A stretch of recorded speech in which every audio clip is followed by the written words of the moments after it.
आंसू गैस, लाठी, 23 दिन अनशन और अब रांची में स्याही।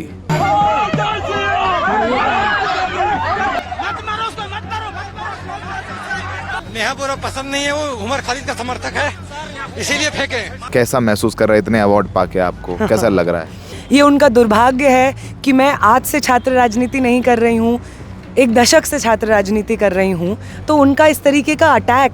अगर इस उभर रहे छात्र आंदोलन ने आपके नफरत की राजनीति की चूल्हे नहीं हिला दी तो धिक्कार है इस छात्र राजनीति पर। ये उनका ट्रैप है। पूरे देश की राजनीति वो इस तरीके से कंसोलिडेट करते हैं। 3 बच्चे अभी भी अनशन कर रहे हैं। उन्होंने इतने प्यार से मुझे गले लगाया, मेरा हाथ पकड़ लिया, सविता की आंख में आंसू आ गए, वो कह रही थी। और दूसरी तरफ जहाँ पे एबीवीपी के कुछ लोग हैं वो मीडिया वालों को हटा रहे हैं। लोग कह रहे हैं कि जंतर मंतर का आंदोलन अलग था, ये आंदोलन अलग है। अनएजुकेटेड और ऑनेस्टली स्पीकिंग, आप लोग जो है ये आंदोलन हाईजैक करने की कोशिश कर रहे हैं। देखिए जेपीएससी रिफॉर्म और 10 तारीख को जो कॉल होने जा रहा है उसमें आईसा के लोग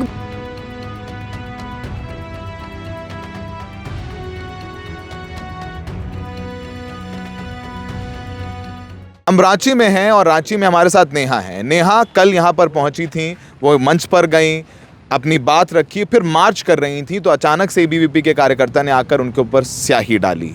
नेहा 23 दिन अनशन करा जंतर मंतर पर, आंसू गैस के गोले खाए, लाठी चार्ज हुआ, इनको वहाँ से हटा दिया गया, इनके साथियों को भी पीटा गया और उसके बाद से लगातार वो छात्रों की मांग उठा रही हैं। अब स्याही पड़ गई, आंसू गैस के गोले, लाठी, सब। नेहा क्या कह रही हैं, कितनी उनकी आवाज़ अभी भी मजबूत है, कितनी प्रतिबद्ध हैं अपने टूर को लेकर के और यहाँ क्या अनुभव रहा, तमाम सवाल नेहा से देखते हैं। आंसू गैस, लाठी, 23 दिन अनशन और अब रांची में स्याही। कैसा महसूस कर रहे हैं इतने अवार्ड पाके? आपको कैसा लग रहा है? नहीं, आज के समय का शायद ये दस्तूर है कि अगर आप सत्ता के खिलाफ बोलते हैं, सत्ता को आपसे, हम ये बार बार बोलते हैं कि जो तानाशाह होता है ना वो अंदर से बहुत कायर होता है और कायर लोगों को जैसे ही लगता है कि कोई उनके खिलाफ एक बात रख के समर्थन जाहिर कर सकता है तो वो उसके ऊपर हिंसा करके उनको चुप करवाने की कोशिश करते हैं। ये उनका दुर्भाग्य है कि मैं आज से छात्र राजनीति नहीं कर रही हूँ, एक दशक से छात्र राजनीति कर रही हूँ, तो उनका इस तरीके का अटैक हमें डरा देगा, ये तो बहुत ही नामुमकिन सी बात है। वो कहते हैं, और देखिए कितनी खूबसूरत बात है, बार बार आरएसएस और भाजपा अपनी नफ़रत की राजनीति का प्रमाण देते हैं कि वो एक पीसफुल प्रदर्शन पे जो मौजूद छात्र रहते हैं उन पे एक हिंसक वार करते हैं जो कि एक क्रिमिनल एक्ट है, और उस क्रिमिनल एक्ट को जस्टिफाई करने के लिए क्या करते हैं, रिलीजन का इस्तेमाल करते हैं, जय श्री राम का नारा लगाते हैं। क्यों? ताकि इस देश के आम लोग जो रिलीजियस होंगे या श्रद्धा रखते होंगे वो लोग उनके समर्थन में आ जाएं। और यही उनका ट्रैप है। ये उनका ट्रैप है। पूरे देश की राजनीति वो इस तरीके से कंसोलिडेट करते हैं कि हम क्राइम करेंगे, सेक्सुअल हरासमेंट जैसी वारदात को अंजाम देंगे, हिंसा करेंगे, मारपीट करेंगे और उसके बाद जय श्री राम बोल करके निकल लेंगे। कल आप वहाँ पर मंच पर भी गई, कैसा रिस्पांस मिला? ऐसा लग रहा था शुरू में कि शायद आपको स्वीकार नहीं किया जाएगा वहाँ पर 3 बच्चे अभी भी अनशन कर रहे हैं, वहाँ थे, हमने भी देखा दूर से आपको, तो वहाँ स्वीकारोक्ति तो हमें लग रहा है मिल गई आपको मंच पर, जो लग रहा था कि नहीं किसी और को कैप्चर नहीं करने देंगे, ये आईसा वाले, कॉकरोच वाले, उनको हम लोग भगा देंगे, सब कुछ चल रहा था सोशल मीडिया पर। अब जिनकी जेब में मीडिया है वो मीडिया के थ्रू ये चलवा ही सकते हैं। हम भी नहीं जान रहे थे कि क्या है। हालांकि यहाँ पे जो साथी हैं वो पहले दिन से प्रोटेस्ट पे बैठे थे तो बता रहे थे कि ऐसा कुछ नहीं है, हवाबाजी हो रही है 4-5 लोगों की, और उसमें स्पेसिफिकली मीडिया आई हुई है ताकि ये जो आंदोलन चल रहा है उसका फ़ायदा भाजपा के फेवर में जाए, भले ही झारखंड को बर्बाद करने के लिए। और जेपीएससी में भी जो करप्शंस लगातार होते रहे हैं, अगर उसका हिस्ट्री खंगालिएगा तो उसमें बराबर आपको भाजपा का भी हाथ दिख जाएगा। जो सवाल आज झारखंड में जेएमएम सरकार से पूछे जा रहे हैं वो सवाल बार बार इतिहास में भाजपा की सरकार से पर्याप्त पूछे गए हैं, तो फिर भी वो ये चाह रहे हैं। लेकिन जब हम लोग वहाँ पे पहुँचे, जो भूख हड़ताल पे साथी बैठे हुए थे, स्पेसिफिकली उसमें हबीबा और सबिता बैठी हुई हैं, उन्होंने इतने प्यार से मुझे गले लगाया, मेरा हाथ पकड़ लिया, सविता की आंख में आंसू आ गए। वो कह रही थी कि हम सोच रहे थे कि हम इतने त्रस्त हैं, हर बार ऐसा हो जाता है लेकिन हमने देखा कि आप भूख हड़ताल पे बैठी हुई हैं। 23 दिन बैठी रही हैं आप। हाँ, आप 23 दिन बैठी रही, आम छात्र बैठे रहे पब्लिक प्लेस में, हम क्यों नहीं बैठेंगे? हम भी तो परेशान हैं, हम भी बैठ सकते हैं। इस तरीके से बात बोली। छात्रों ने बार बार माइक दे करके बोला। आपने देखा कि वो भी स्टेज जिसका वीडियो चल रहा है कि हमने उतार दिया, अगर आप उस वीडियो को देखेंगे तो मैं जहाँ पे खड़ी हूँ वहाँ पे 4 लोग मुझसे हाथ मिला रहे हैं, गले मिल रहे हैं, हंस के बात कर रहे हैं, और दूसरी तरफ जहाँ पे एबीवीपी के कुछ लोग हैं वो मीडिया वालों को हटा रहे हैं और उस वीडियो को चलाया जा रहा है कि आपको स्वीकृति नहीं मिली। उस स्टेज से भी माइक दे करके बाकायदा मैंने मीडिया को एड्रेस किया। दूसरी जगह पे जहाँ पे देवेंद्र नाथ महतो बैठे हैं, उनके बाकी साथी बैठे हैं, वहाँ पे भी मैं उनसे मिलने गई। उन्होंने खुद ट्वीट किया कि वो समर्थन करते हैं कि हम उनके सपोर्ट में आए। तो आपको जाना है, 2 छोटे छोटे सवाल पूछूंगा। पहला सवाल ये कि कल जब आपके ऊपर स्याही फेंकी, हम सब लोगों ने वो वीडियो देखा, आपने एक्सपेक्ट किया था कि ऐसा कुछ झारखंड में भी हो जाएगा? एक्सपेक्ट होता ना आदमी को, आप स्टूडेंट लीडर हैं, हम जर्नलिस्ट हैं, हम लोग कुछ एंटिसिपेट कर लेते हैं कि ऐसा यहाँ हो सकता है। और जबकि आप आ गई थी, आपको लग रहा हो सकता है कि मंच पे जा करके जहाँ प्रदर्शन हो रहा है वहाँ कुछ हो सकता है, लेकिन मार्च के दौरान कोई आगे घुस के आप पर स्याही डाल दी, एक्सपेक्ट किया था आपने? हम एक्सपेक्ट कर रहे थे कि हो सकता है कि कुछ डिफरेंस हो जिस तरीके का नैरेटिव चल रहा है, लेकिन अब खुद के साथ अब कभी एक्सपेक्ट नहीं करते हैं ना कि कुछ हो जाएगा। जब होता है तभी पता चलता है कि कुछ हुआ है, तो हम नहीं एक्सपेक्ट कर रहे थे। और देखिए ना, वो मार्च तो स्टूडेंट ऑर्गेनाइजेशंस का था जिसमें कोई भी राइट विंग का नहीं था। तो आपके लिए ये जहमत उठाना कि आप उस मार्च में आएंगे, आप इंक अपने जेब में कहीं लेकर के घूमेंगे, फिर आप जहाँ पे महिलाएं खड़ी होंगी वहाँ पे खड़े होंगे, मेरे पास आकर के मेरे ऊपर इंक डालेंगे, इस सब में प्लानिंग लगती है, बहुत नफ़रत लगती है। तो हम इतनी नफ़रत लोगों के दिलों में है, हमें पता है, लेकिन उसका इस तरीके से वो इजहार करेंगे, पर्सनली इमेजिन नहीं करते हैं। Intimidated? Not at all, not at all. In fact I was worried कि वहाँ पे जो लोग प्रोटेस्ट में थे वो कहीं उस व्यक्ति को इतना इंटिमिडेट ना कर दे कि गोदी मीडिया उसका अलग नैरेटिव चला दे। तो हम तो उनको कह रहे थे कि शांत हो जाइए। जिन लोगों को ये नहीं पता है कि स्याही से लिखा जाता है उसको हिंसा के हथियार की तरह इस्तेमाल नहीं करते हैं, उन अनएजुकेटेड और ऑनेस्टली स्पीकिंग इस देश का मॉरल कॉन्शियस को नीचे करने वाले लोगों से आप क्यों भिड़ रहे हैं? आखिरी सवाल, फिर एक सवाल कुणाल जी पूछेंगे, यहाँ झारखंड के बड़े जर्नलिस्ट हैं। लोग कह रहे हैं कि जंतर मंतर का आंदोलन अलग था, ये आंदोलन अलग है। वहाँ पर जो है आज़ादी के नारे लगाए गए, धर्म के खिलाफ बातें हुई और वो वहाँ पर गाली गलौच की गई। यहाँ वो सब नहीं है, गाली गलौच नहीं है, किसी धर्म के बारे में बात नहीं है, राजनीतिकरण नहीं होगा, क्योंकि आप उस आंदोलन का चेहरा हैं जंतर मंतर की। इसलिए मैं आपसे सवाल पूछना है, क्या कहना चाहेंगे? देखिए, जो लोग ये डिफरेंस बताना चाह रहे हैं वो ये डिफरेंस नहीं बताना चाह रहे हैं, वो अपनी एक बड़े देशव्यापी आंदोलन में गैर मौजूदगी को जस्टिफाई करना चाह रहे हैं। ये जो चल रहा है ये सिर्फ राइट विंग इकोसिस्टम से चल रहा है, और वो इसलिए चला रहे हैं ताकि वो बार बार जब लोग उनसे पूछें कि सर आप तो जंतर मंतर पे थे नहीं, रांची में भी प्रदर्शन हुआ पेपर लीक के खिलाफ धर्मेंद्र प्रधान का इस्तीफा मांगते हुए, आपका संगठन इसमें क्यों नहीं था? तो जब उनसे सवाल पूछा जाए तो उनके पास कोई जवाब नहीं है, तो वो क्या कहेंगे? वो कहेंगे कि नहीं, वो आंदोलन अलग था, ये आंदोलन अलग था। लेकिन आप ग्राउंड पे जाएंगे, आप रिपोर्टिंग लंबे समय से कर ही रहे हैं, तो वहाँ के छात्र आपको खुद बता देंगे कि ना सिर्फ वो खुद को उस आंदोलन का एक पार्ट समझते हैं या कंटिन्यूएशन समझते हैं, बल्कि वो प्रेरणा लेते हैं उस आंदोलन से कि यहाँ पे सिट इन किया जा सकता है। अगर जंतर मंतर ना होता तो इतना बड़ा आंदोलन यहाँ भी नहीं होता, क्योंकि जेपीएससी को लेकर लगातार आंदोलन होते रहे पिछले 1.5-2 साल से। शायद आप लोग भी पहले आइसा भी यहाँ प्रदर्शन कर चुका है। बिल्कुल, एक लंबे समय से जेपीएससी के खिलाफ छात्र सड़कों पे उतरते रहे हैं। इस साल भाजपा की नींद खुली कि अरे हमारे खिलाफ इतना माहौल बन गया है, हमारे कैबिनेट मिनिस्टर का इस्तीफा हो गया है, कहीं तो हमको आगे आना पड़ेगा। और कैसे आए?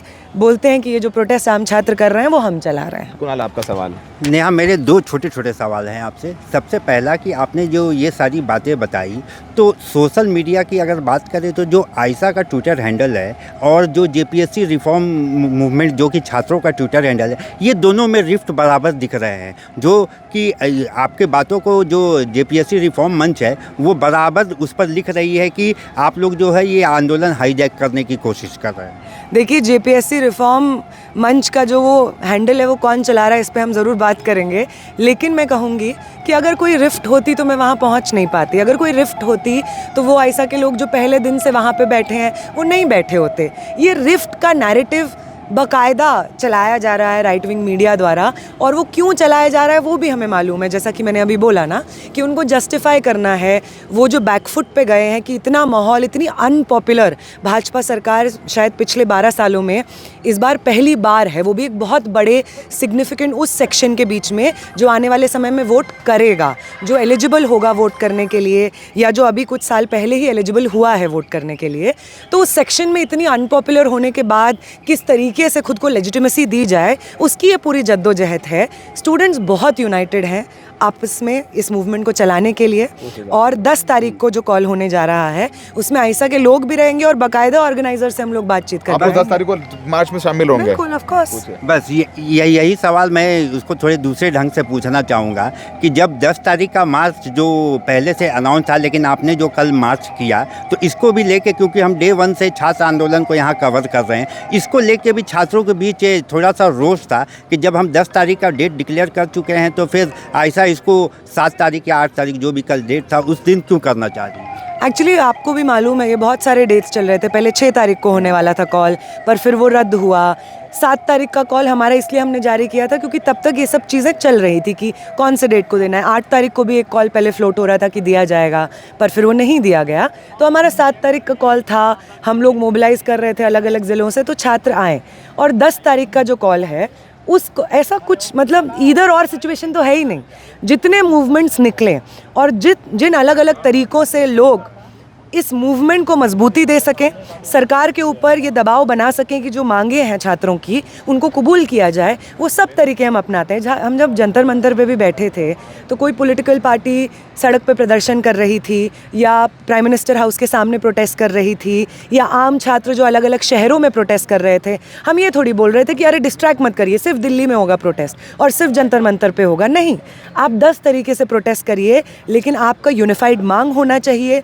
उसी एक आंदोलन के समर्थन में, सपोर्ट में आपके कॉल्स होने चाहिए, और वही सेम चीज़ है। और 10 तारीख को जो यूनाइटेड कॉल है उसमें आइसा के लोग न सिर्फ नैतिक समर्थन देंगे बल्कि बाकायदा मोबिलाइज रूप से रहेंगे। पूरे देश भर में आपका टूर है, पूरे लिस्ट है। तो शुरुआत इंक से हुई है, स्याही से हुई है, अंजाम का आगाज़ इंक से हुआ है, अंजाम कहाँ तक होगा आपके पीछे भी लगा के रखना पड़ेगा। तो चाहे जर्नलिस्ट के कहीं भी देखो, नहीं, thank you Saurabh, thank you. तो नेहा थी, यहाँ आई और अब जा रहे हैं यहाँ पे। सुनिए कि कल पूरा क्या हुआ घटनाक्रम, कैसी इंक फेंकी गई और क्या इंक ने क्या बोली उसके बाद। सुनिए नेहा को और जो कल क्या कुछ हुआ रांची में।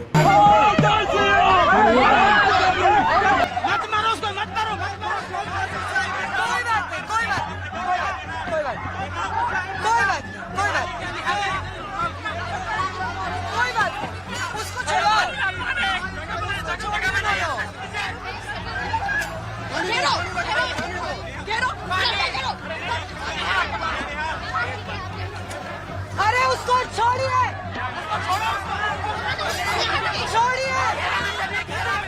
नीरज छुड़वाइए उसको यार।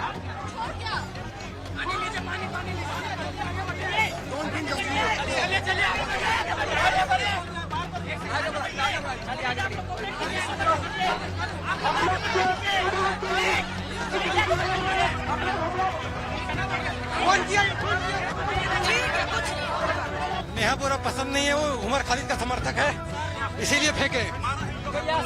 हमको कोई फर्क नहीं पड़ता।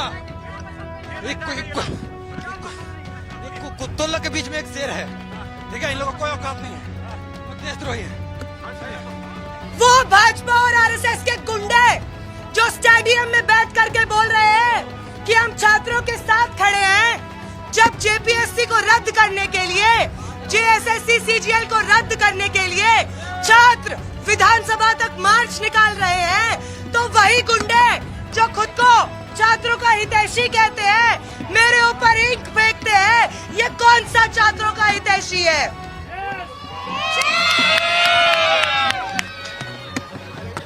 जो लोग ये समझते हैं कि वो स्याही से इस देश भर में उमड़ रहा छात्रों, नौजवानों का गुस्सा ठंडा कर सकते हैं, उन्हें खुली चुनौती देते हैं हम। अगर इस उभर रहे छात्र आंदोलन ने आपके नफरत की राजनीति की चूल्हे नहीं हिला दी, तो धिक्कार है इस छात्र राजनीति पर। वो लोग जिन्हें छात्रों के किसी मुद्दे से मतलब नहीं है, सिर्फ अपनी निजी राजनीति करने के लिए बार बार छात्रों को ढाल की तरह सामने खड़ा करते हैं, उनका नाम लेते हैं ताकि अपनी नफरत को छात्रों के साथ खड़े होने के ढोंग से छिपा सके। उन लोगों को शर्म करनी चाहिए।